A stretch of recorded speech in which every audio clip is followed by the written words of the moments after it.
সবাইকে স্বাগত জানাচ্ছি আমাদের আজকের এই নতুন বিশ্লেষণে। আজ আমরা ভূগোলের এমন একটা চমৎকার এবং বলতে গেলে বেশ বিতর্কিত কনসেপ্ট নিয়ে কথা বলতে যাচ্ছি, যা নিয়ে বিশেষজ্ঞদের মধ্যে রীতিমতো ঝড় বয়ে গেছে যুগের পর যুগ ধরে।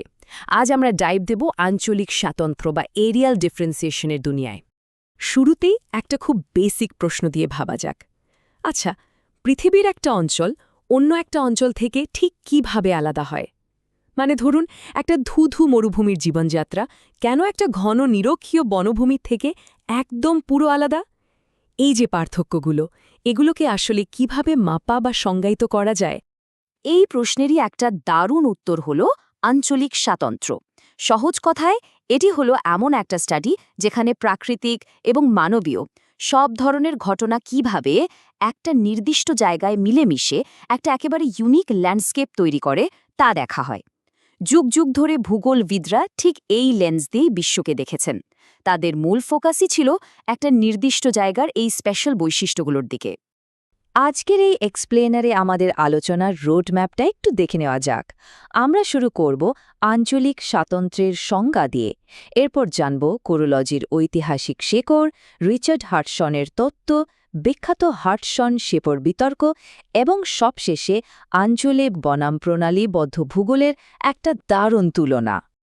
তো চলুন প্রথম পর্বেই ঢুকে পড়া যাক। আঞ্চলিক স্বাতন্ত্র্যের সংজ্ঞা। খটমটে থিওরির বাইরে বাস্তবে এই কনসেপ্টটার মানে আসলে কি?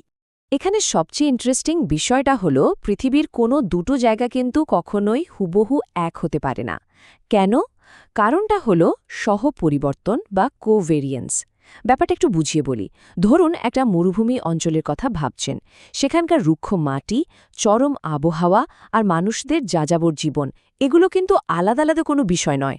এরা একে অপরের সাথে এমনভাবে মিথস্ক্রিয়া করে যে পুরো জিনিসটা মিলে একটা জটিল রূপ তৈরি হয়, যা পৃথিবীর অন্য কোথাও হুবহু পাওয়াটা বলতে গেলে অসম্ভব। পুরো কনসেপ্টটাকে আপনারা একটা জুম ইন টেকনিক হিসাবে ভাবতে পারেন। ধরুন আপনি একটা নির্দিষ্ট জায়গার উপর মানসিকভাবে জুম ইন করলেন। তখন শুধু ওখানকার নদী বা পাহাড়ি চোখে পড়বে না, আপনি দেখতে পাবেন কিভাবে সেই নদীটা কৃষিকাজকে প্রভাবিত করছে, আর সেই কৃষিকাজ কিভাবে লোকাল ইকোনমিকে চাঙ্গা করছে। এই যে একদম খুঁটিয়ে খুঁটিয়ে সবকিছুর ইন্টারকানেকশন দেখা, এটাই হলো আঞ্চলিক স্বাতন্ত্র্যের আসল ম্যাজিক। এবার আসা যাক আমাদের দ্বিতীয় পর্বে, কোরোলজির ঐতিহাসিক শেকড়। এই আইডিয়াটা তো আর একদিনে আকাশ থেকে পড়েনি, তাই না? চলুন দেখি যুগে যুগের বিবর্তনটা কিভাবে হলো। ভাবলে অবাক হতে হয়, এই ইউনিক অঞ্চলগুলোকে বোঝার চেষ্টা কিন্তু বহু প্রাচীন। সেই দ্বিতীয় শতাব্দীতে টলেমি থেকে শুরু করে ১৬৫০ সালে বার্নহার্ড ভ্যারেনিয়াস এবং পরবর্তীতে ১৮ শতকের বিখ্যাত দার্শনিক ইম্যানুয়েল কান্ট সবাই এই ফিল্ডে দারুণ অবদান রেখেছেন। কান্ট তো ভূগোলকে রীতিমতো একটা বিজ্ঞান হিসেবে দাঁড় করিয়েছিলেন, যা পরে আলফ্রেড হেটনারের মতো স্কলারদের হাত ধরে আরও ম্যাচিওর হয়। আচ্ছা, কোরোলজি শব্দটা শুনে হয়তো একটু খটমট লাগতে পারে। সহজ করে বললে কোরোলজি হল এই আঞ্চলিক স্বাতন্ত্র্য শব্দটারই পূর্বসূরি বা একাডেমিক আদিরূপ। কান্ট আর হেটনারের মতো জার্মান পণ্ডিতরা এর খুব বড় সমর্থক ছিলেন। সোজা কথায় একটা নির্দিষ্ট জায়গায় থাকা বিভিন্ন উপাদানের ভেতরের সম্পর্কগুলো খুঁজে বের করাই হল কোরোলজি। আমাদের তৃতীয় পর্ব, হার্টসন এবং অনন্য অঞ্চলসমূহ। এখানে আমরা পরিচয় পাব এই ধারণার সবচেয়ে প্রভাবশালী এবং আধুনিক প্রবক্তার সাথে। রিচার্ড হার্টসন আমেরিকান ভূগোলে এই কনসেপ্টটাকে শক্তভাবে প্রতিষ্ঠা করার পুরো ক্রেডিট তারই। ১৯৩৯ সালে তার বিখ্যাত বই দ্য নেচার অফ জিওগ্রাফিতে তিনি একদম সাফ জানিয়ে দেন, ভূগোলের প্রধান উদ্দেশ্যই হল পৃথিবীর পৃষ্ঠতলের এই আলাদা আলাদা বৈশিষ্ট্যগুলো ডকুমেন্ট করা আর বিশ্লেষণ করা। বলতে গেলে তার এই কাজটাই রিজিওনাল জিওগ্রাফির মেরুদণ্ড হয়ে দাঁড়ায়। হার্টসন কিন্তু শুধু আলাদা আলাদা উপাদান নিয়েই মেতেছিলেন না, তিনি একটা 3 স্টেপ মেথড দিয়েছিলেন। প্রথমে বিভিন্ন বিষয়ের ভেতরের পারস্পরিক সম্পর্কটা বোঝা, এরপর সেগুলো মিলে কিভাবে একটা ইউনিক রূপ তৈরি করছে সেটা দেখা, আর সব শেষে একটা নির্দিষ্ট স্পেসে সেই রূপটা কিভাবে প্রকাশ পাচ্ছে তার একটা পরিষ্কার ম্যাপ তৈরি করা। বেশ লজিক্যাল, তাই না? তার মানে হার্টসনের চোখে ভূগোল ছিল আদ্যপান্ত ইডিওগ্রাফিক। এর মানে হল সব জায়গায় খাটে এমন কোনো ইউনিভার্সাল নিয়ম খোঁজার চেয়ে প্রতিটা অঞ্চলের ব্যতিক্রমবাদ বা ইউনিকনেসটাকে সেলিব্রেট করা। তার মতে পৃথিবীর প্রতিটা জায়গায় তার নিজস্ব সত্তায় স্পেশাল আর আলাদা। কিন্তু এই একচিটিয়া আধিপত্য কি আর চিরকাল থাকে? আমাদের চতুর্থ পর্ব হডসন শেফার বিতর্ক। এখানেই শুরু হয় ভূগোলের ইতিহাসের সবচেয়ে আইকনিক আর বিশাল এক একাডেমিক দ্বন্দ্ব। সিনসেনে চলে আসেন ফ্রেড কে শেফার। তিনি হডসনের এই রিজনাল মডেলের তুমুল সমালোচনা শুরু করেন। শুরু হয় ভূগোলের সেই বিখ্যাত গ্রেট ডিবেট। শেফারের সোজা কথা ছিল, ভূগোলকে যদি সত্যিকারের বিজ্ঞান হতে হয় তবে শুধু আলাদা আলাদা জায়গার বর্ণনা দিলে চলবে না, এর উচিত ইউনিভার্সাল ল বা সার্বজনীন নিয়মগুলো খুঁজে বের করা। তিনি তো হডসনের পদ্ধতিকে রীতিমতো হডসনীয় গোড়ামি বলে তোপ ডেকেছিলেন। শেফারের পদ্ধতিটা ছিল একদম উল্টো।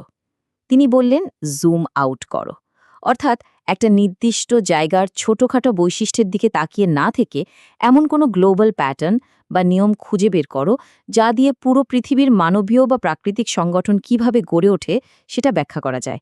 একেই আমরা বলি স্থানিক সংগঠন বা স্পেশাল অর্গানাইজেশন। ১৯৫০ আর ৬০-এর দশকের দিকে এই চিন্তাটা পুরো ডিসিপ্লিনটাকে রীতিমতো পাল্টে দেয়। একেই বলা হয় কোয়ান্টিটেটিভ রেভলিউশন বা পরিমাণগত বিপ্লব। ট্র্যাডিশনাল বর্ণনার জায়গা দখল করে নিল পরিসংখ্যান আর গাণিতিক মডেল। ভূগোল ধীরে ধীরে একটা স্পেশাল সায়েন্স বা স্থানিক বিজ্ঞান হিসেবে নিজের জায়গা করে নিতে শুরু করল। এবার আসা যাক আমাদের শেষ পর্বে, আঞ্চলিক বনাম প্রণালীবদ্ধ ভূগোল। চলুন এই দুই চরম বিপরীতমুখী চিন্তাধারার একটা ছোট্ট তুলনামূলক বিশ্লেষণ দেখে নিই। এখানকার ডিফারেন্সটা একদম ক্লিয়ার। একদিকে আছে রিজনাল জিওগ্রাফি, যার ভিত্তি হল আরোহী যুক্তি বা স্পেসিফিক থেকে জেনারেল, যাকে আমরা ইডিওগ্রাফিক বলি। এর ফোকাস হল একটা নির্দিষ্ট জায়গার মিথস্ক্রিয়া। আর অন্যদিকে শেফারের সিস্টেম্যাটিক জিওগ্রাফি চলে অবরোহী বা জেনারেল থেকে স্পেসিফিক যুক্তিতে, যাকে বলা হয় নোমোথেটিক। হডসন যেখানে একটা স্পেসিফিক জায়গার গভীরে যাচ্ছেন, শেফার সেখানে একটা স্পেসিফিক রুল দিয়ে পুরো পৃথিবীকে মাপতে চাইছেন। আরও সোজা করে বললে আঞ্চলিক স্বাতন্ত্র্য হল অল অ্যাবাউট ওয়ান, অর্থাৎ একটা নির্দিষ্ট জায়গার ব্যাপারে নারী নক্ষত্র সব কিছু জানা। আর প্রণালীবদ্ধ স্থানিক বিজ্ঞান হল ওয়ান অ্যাবাউট অল, মানে পৃথিবীর সব জায়গার ওপর কোনো একটা নির্দিষ্ট বিষয়ের প্রভাব কেমন তার ইউনিভার্সাল নিয়ম বের করা। সত্যি বলতে কি, এই ডিবেট ভূগোলের কোনো ক্ষতি তো করেইনি, বরং একে দারুণভাবে সমৃদ্ধ করেছে। আঞ্চলিক স্বাতন্ত্র্য আমাদের একটা ল্যান্ডস্কেপের ইউনিক আত্মাটাকে চিনতে শেখায়, আর স্থানিক সংগঠন দেখায় সেগুলোকে কানেক্ট করার নেটওয়ার্কগুলোকে। আধুনিক ভূগোল কিন্তু মেনে নিয়েছে যে প্যাটার্ন আর প্রসেস দুটোই সমান জরুরি। এই ইউনিকনেস আর ইউনিভার্সালিটির টেনশনটাই কিন্তু আজকের জিওগ্রাফিকে এত ডাইনামিক করে তুলেছে। তো আজকের এই এক্সপ্লেনারের একদম শেষে এসে আপনাদের জন্য একটা চিন্তার খোরাক রেখে যাই। একটু ভেবে দেখুন তো, পৃথিবীর জায়গাগুলো কি আসলেই তাদের নিজস্ব সত্তায় একদম ইউনিক, নাকি তারা শুধু একই সার্বজনীন নিয়মেরই এক একটা আলাদা আলাদা রূপ? কোনো নতুন কালচার বা ল্যান্ডস্কেপ দেখার সময় কোন লেন্সটা দিয়ে দেখলে আপনার মনে হয় সত্যিকারের ছবিটা ধরা পড়ে? উত্তরটা আপনাদের ভাবনার উপরই ছেড়ে দিলাম।